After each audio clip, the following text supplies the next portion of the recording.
Petrol and oil stock தான் பார்க்க போகிறோம். நம்ம பயன்படுத்தக்கூடிய அன்றாட பொருளில் மிக முக்கியமான ஒன்றில் இப்போது பெட்ரோல் ஆயிலுங்கிறது ரொம்பவே இம்பார்ட்டன்ட். ஸோ அந்த நிறுவனத்தில் உடைய 4 நிறுவனம் சொல்ல போகிறேன். 4 நிறுவனமும் 100% மேலே வேறு லெவலில் ரிட்டர்ன்ஸும் கொடுத்துருக்காங்க. ஓகே, இந்த நிறுவனத்தில் நம்மளுடைய கவர்மெண்ட் வந்து 1,20,000 கோடி இன்னும் கொஞ்சம் நாட்களில் இன்வெஸ்ட் பண்ண போகிறாங்க. ஸோ இந்த ஸ்டாக்கோட ப்ரைஸ் எல்லாம் வேறு லெவலில் ஒரு ஹிட் கொடுக்க போகுது அப்படின்னு எதிர்பார்க்கலாம்.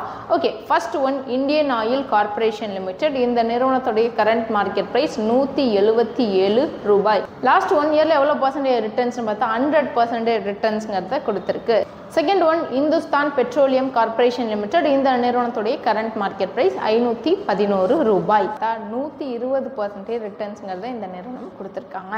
Third one oil and natural gas corporation limited. இந்த நிறுவனத்துடைய கரண்ட் மார்க்கெட் ப்ரைஸ் 266 ரூபாய். லாஸ்ட் 1 இயரில் 85% ரிட்டர்ன்ஸ்ங்கிறத இந்த நிறுவனம் கொடுத்துருக்காங்க. Last but not the least fourth one Bharat petroleum corporation limited. இந்த நிறுவனத்துடைய கரண்ட் மார்க்கெட் ப்ரைஸ் 587 ரூபாய்.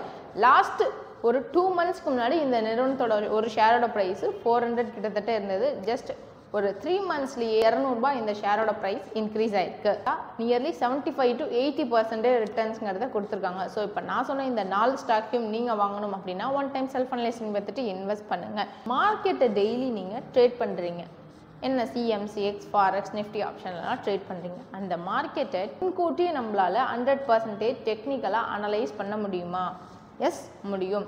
அப்படி டெக்னிக்கலாக நீங்கள் அனலைஸ் பண்ணி ட்ரேட் பண்ணி ஏர்ன் பண்ணணும்னு நினைக்கிறீங்க அப்படின்னா கமெண்ட் செக்ஷன் நீங்கள் உங்களோட ஃபோன் நம்பரை ஆட் பண்ணுங்கள். தேங்க்யூ.